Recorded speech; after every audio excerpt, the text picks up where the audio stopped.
today we're really going to talk about what's changed since last year and what businesses are facing around challenges with tax compliance here in 2019. Really quick, my background, I've been with the company for almost 12 years. So I've worked with all kinds of different companies, all shapes and sizes.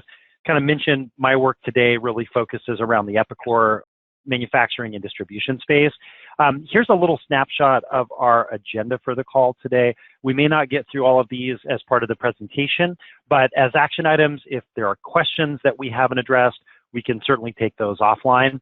If you are interested to learn more about what we do, we can certainly set up some conversations through Pam and the team at MIS as well. So when we talk about sales tax compliance, we're going to talk about this Wayfair versus South Dakota decision, but the big thing to really think about is that sales tax revenue is a really big part of state government budgets. And the big glaring fact on this screen on the right-hand side here, and this was as of late 2017, the studies were showing that about $13 billion was being lost, and that was uncollected tax on e-commerce sales. Over the years, I've seen lots of pushes for things like marketplace fairness, internet sales tax. A lot of the revenue discussions about lost sales tax was really focusing on the e-commerce side of the business. So by and large, most of the customers in the Epicor space were probably going to be unaffected by some of these new laws. When we look at some of the makeup of this tax revenue with state and local taxes, it makes up about 47% of total state revenues. And that's really why the states are so keen on getting more and more tax collectors to come to the table. As we fast forward from 2017 to 2018, there was this landmark Supreme Court decision in the Wayfair versus South Dakota case. And to give you a big summary of why it was so important, back in the early 90s, the Quill Corporation took North Dakota to the Supreme Court because North Dakota was saying that even without a physical presence, they wanted Quill Corporation, who was doing retail sales and catalog type sales, they wanted them to start collecting and remitting North Dakota taxes. Well, at the end of that discussion, that Supreme Court case, the states, they ruled in favor, the Supreme Court did, of Quill Corporation, and ultimately came up with the idea that unless you have a substantial physical presence or nexus in the state, there was no requirement for you to collect and remit taxes. Now, over the years, the states got a little bit creative. So there were things like affiliate nexus laws, marketplace rules that were put into effect. But really, by and large, when you looked at do you have to collect and remit tax, is do you have a physical presence or a physical connection to that state? And we'll talk a little bit more about some of the common ones on a slide a little bit later here. But why this decision was so important was what South Dakota accomplished through the Supreme Court was to get the government to say, even without a physical connection to the state, if you don't have any employees, if you don't have any property, if you're not traveling into the state, if you're not doing trade shows, they said, even without that physical connection, we are now going to ask businesses to start collecting and remitting sales tax. As we look at what they came up with, it was really an economic threshold that was established. And for the most part, the states have all kind of fallen in line with the South Dakota decision.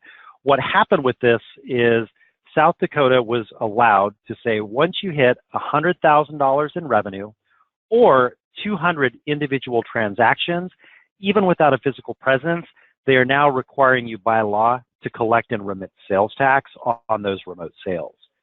The reason why this is so important is it really puts a ton of pressure on businesses to do a few things. Number one is keeping track of all the different rules that have followed from that Supreme Court decision. There's 20 plus states today that have similar rules.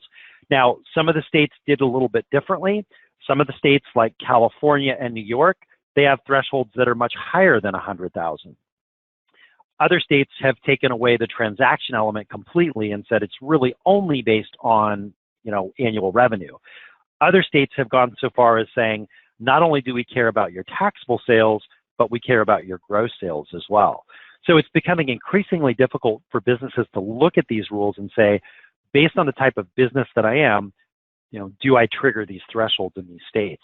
And I think for the Epicor community, especially the manufacturers and distributors, the piece that makes it a little bit difficult is some states like Colorado, they want you to look at your gross sales. So even if most of what you do is tax exempt, if you trigger that gross sales threshold, they're expecting you to register, to collect any tax on your taxable sales, big or small. They're also expecting you then to get exemption certificates from all your dealers in that state.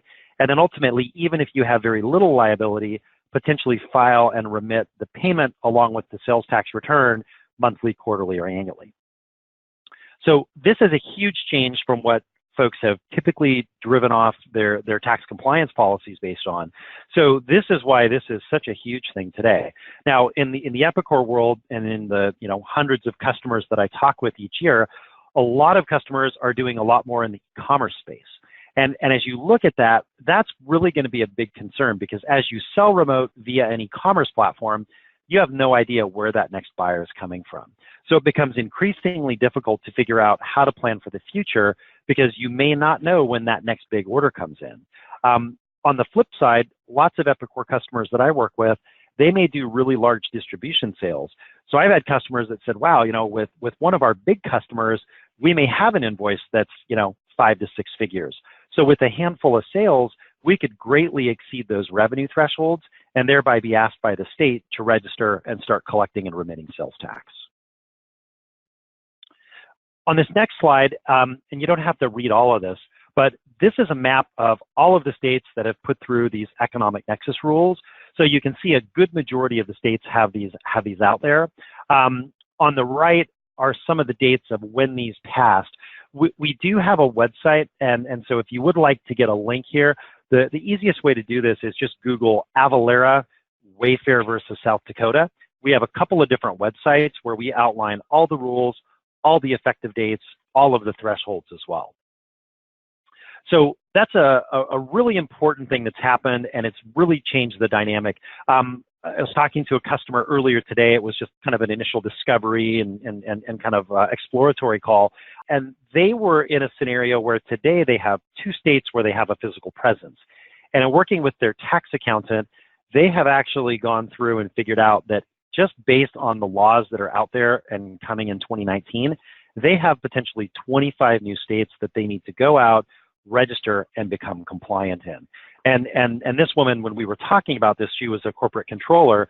She said, it's to the point where I'm looking at this and saying, there's no way that I can add enough people to manage a 25 to 30 state compliance process. So that's why she was looking into us to figure out, is there a better way to do this? As we talk about the challenge, whether it's a handful of states that you're dealing with or 20 states like this prospective client from this morning, the first challenge really is figuring out, where do you have a requirement to remit? We've talked about the last bullet, which is Economic Nexus, but if you own or you lease property in a state, if you're using a third-party warehouse to store your inventory, if you're participating in programs like Amazon's Marketplace or Fulfillment by Amazon, if you're doing trade shows, even if your sales reps are going out there and visiting with your partners, your customers, your resellers, that could be enough to trigger the obligation to collect and remit sales tax. Generally, as a best practice, I think most companies every 1 to 3 years will do a little bit more of a look back and say, okay, based on where we stood a year ago or 2 years ago, has any of this changed? Have we hired new employees? Have we opened new offices? Do we have salespeople that are now soliciting business in a new state? And it's a good practice to follow to make sure that you're not opening yourself up for back tax liability and or penalties.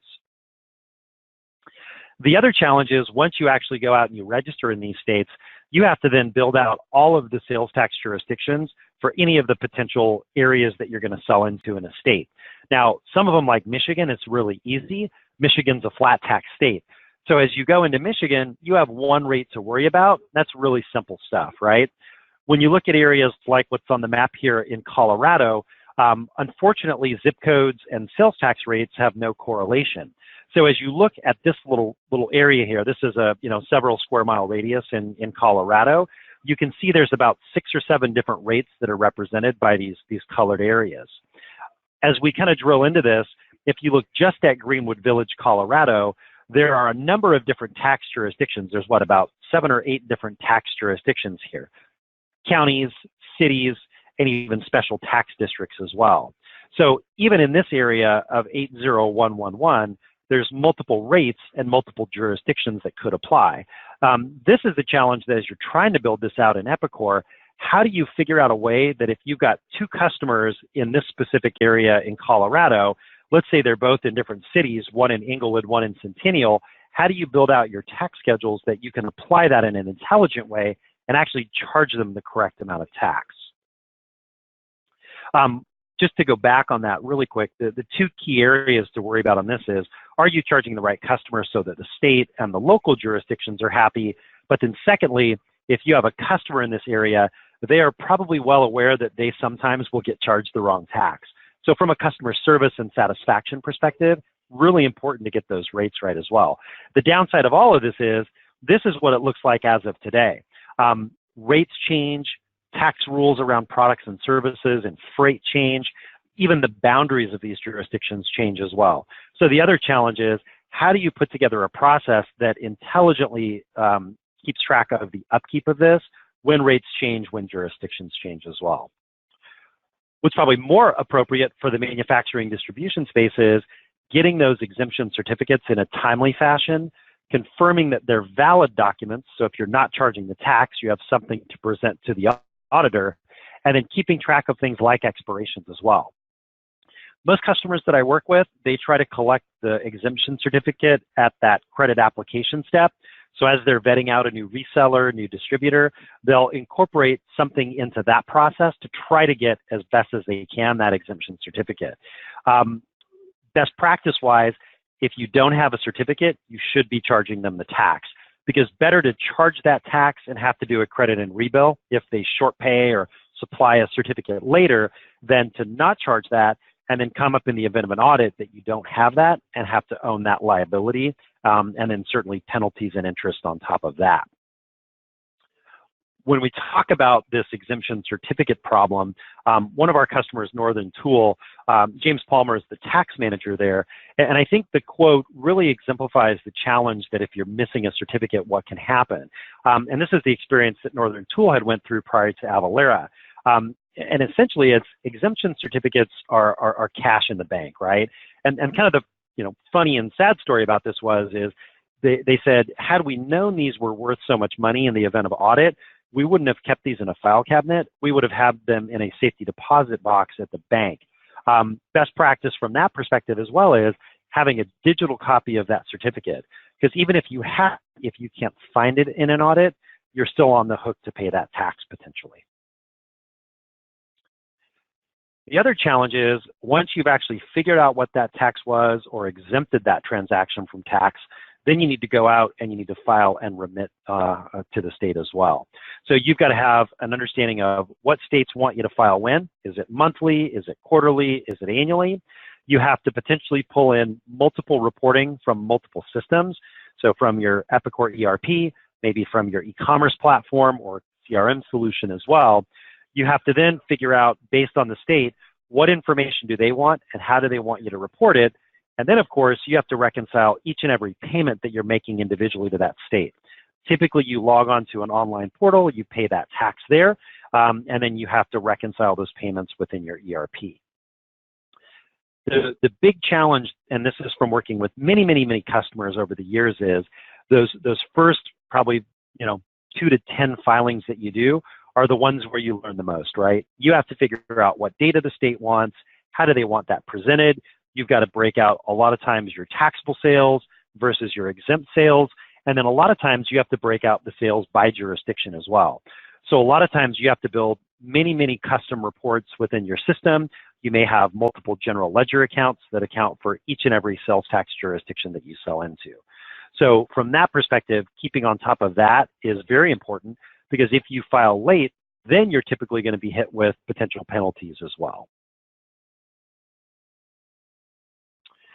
The other challenge is, and we kind of alluded to this as we've talked about the returns piece of it, is when your customer starts that quoting process, whether it be that they jump into an ECC website that Epicor provides, or maybe you're in B2B seller, your customers log in there, but having a consistency on tax from start of that order until they're invoiced is very, very important.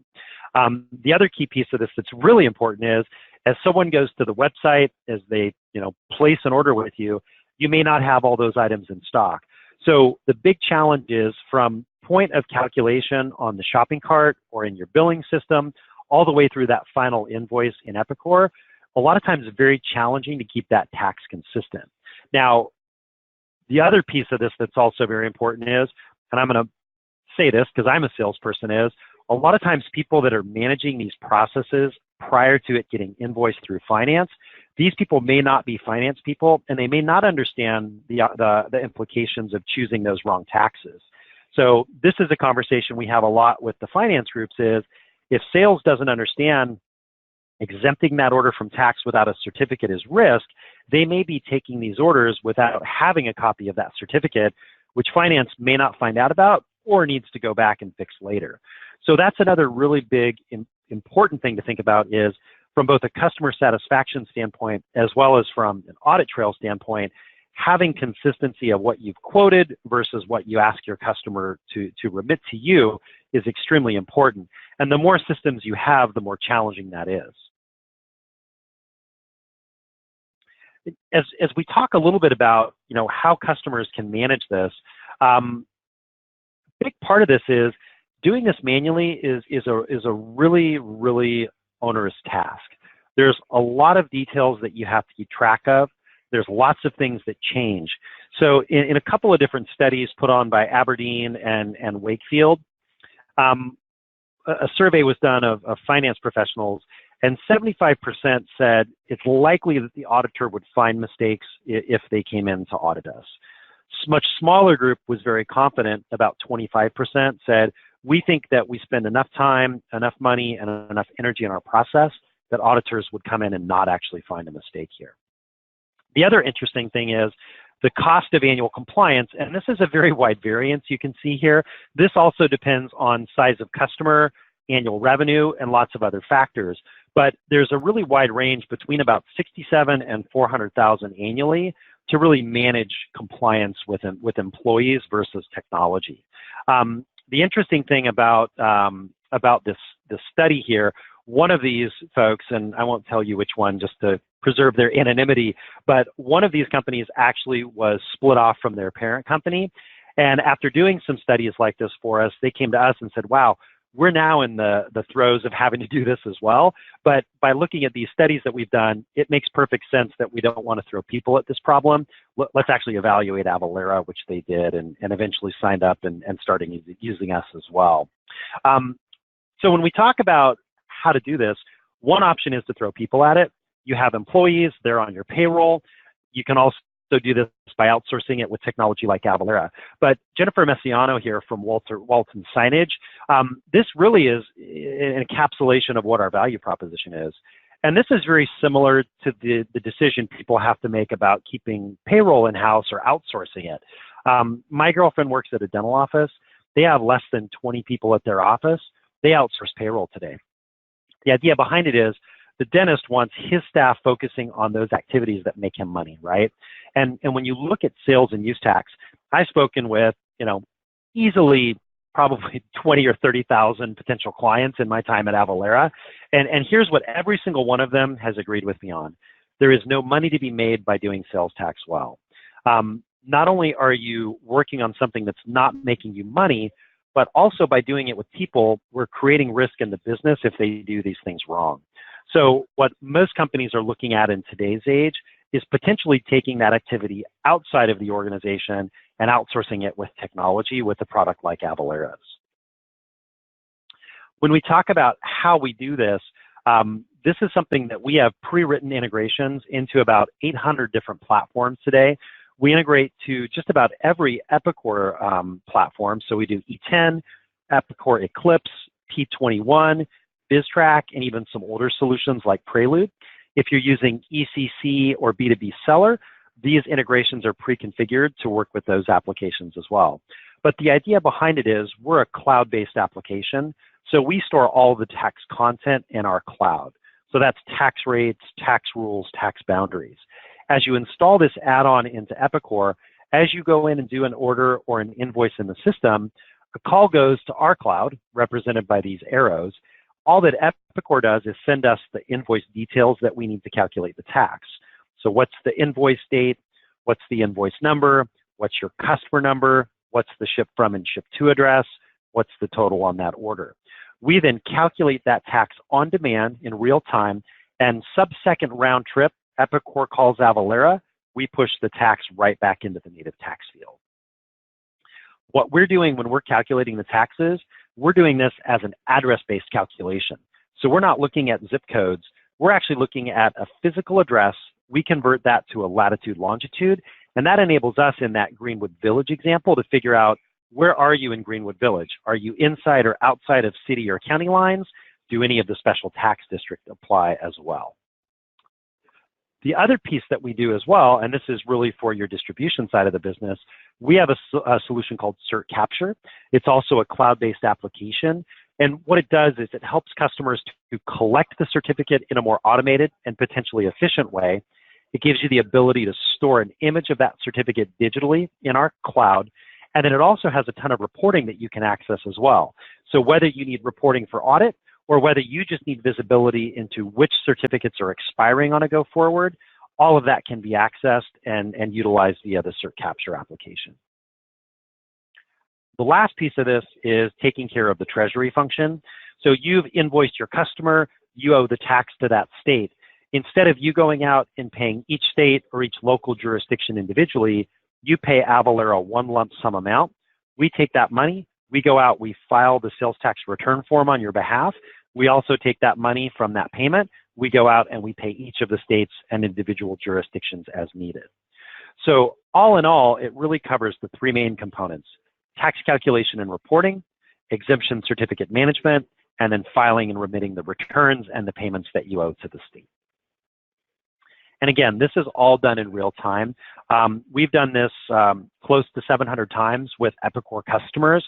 We've had a partnership in place for almost a decade with Epicor, and it's one of our very unique relationships in that it's an OEM relationship.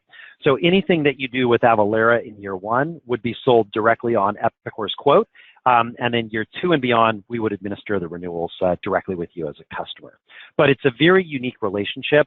The other piece, if there's any of the IT folks on the call today, probably the most important thing that I hear from Epicor customers is they want to work with vendors that have experience with Epicor.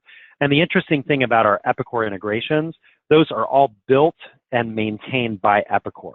So we didn't farm this out to a third party. We don't do that work ourselves. We work in combination with Epicor, and each and every time there's a new release of an Epicor solution, we work directly with their development teams to make sure that they have a compatible and working version of what we call Tax Connect in the Avalara or in the Epicor world. I'm going to really quickly take a look at the chat. I don't see anything yet, so if you do have any questions or comments, certainly feel free to use the chat tool in the GoToMeeting toolbar. If you have follow-up questions and you'd rather ask those to us one-on-one, again, you can reach out to Pam and the team at MIS to set that up. Lastly, and we have about 3 or 4 minutes left, just a couple of quick things about who we are as a business.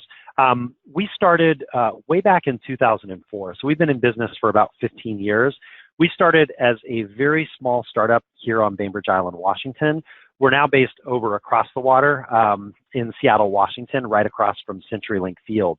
But we had a really important day about a year ago, and this was right at about when the Wayfair decision came down. But we actually became a publicly traded company and did our IPO in June of last year. I was with us when we were very, very small. I think I was employee about number 40 or so. So to watch us grow to the degree that we have has been really exciting over the years. We now have about 1,600 people in total that work and represent Avalara. I'd already mentioned we're the first cloud-based sales tax engine, but we support about 25,000 customers today. Those are enterprise customers all the way down to small mom and pops using QuickBooks and small e-com solutions as well. But as I mentioned before, we have about 700 to 800 pre-built integrations. We have a whole business development team that each month is adding more and more relationships there. So the good news is if you added an e-commerce solution or a recurring billing platform or a CRM platform, odds are pretty good that we'll have something already ready to go there as well. In terms of the volume of what we deal with, we processed close to about 10 billion transactions last year. We manage millions and millions of exemption certificates, and we usually file over 1 million returns on an annual basis. A lot of that volume for us, there's a couple of days that really see some spikes here. For Black Friday and Cyber Monday, we do really, really large transaction volumes in those couple of days period. We don't have any concerns in terms of the rest of the year. Any Epicor customers we're working with, our goal is to have a very speedy and quick calculation, but more than anything, we really want to make sure that you folks understand on the call today, being a manufacturer and a distributor, there's more than just worrying about the sales tax. So as you connect with folks at Avalara, we have a team of about 5 people today that represent Epicor on the sales side. We're territory-based, but really our jobs day-to-day is focusing on Epicor and the industries that they support. So if you do have a desire to learn more about Avalara, if you have other questions, you can certainly reach out to the team at MIS, including Pam, and she can connect up with us, and we'll get the right folks in touch to talk with you about your questions and your needs. With that, we have about a minute left. I will check the chat one more time, but it looks like we don't have any questions. Yeah, sure. Is this Cam? Yeah, it's Cam. I had someone reach out direct.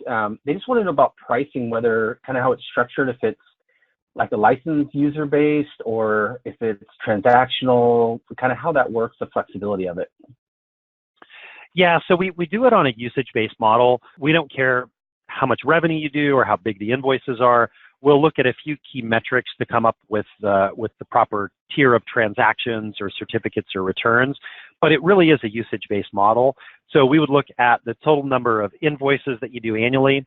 If you're using cert capture, we'd look at how many certificates you'd need to store and request on an annual basis. And then on the returns pricing, we would simply look at how many returns you would file in a year. And then we have pre-set up tiers of transactions and certificates and returns through Epicor. We'll then work with you to figure out what is the best tier to start with. And then certainly we would take into account what your growth is going to be over that next 12 months also.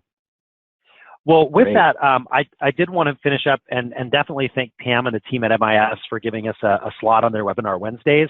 Pam, thank you so much for all your help to organize the session. I hope this was helpful for the audience, and we look forward to connecting with you after the meeting here today and learning more about how we can help you as well. So thank you very much, and have a great day, everybody.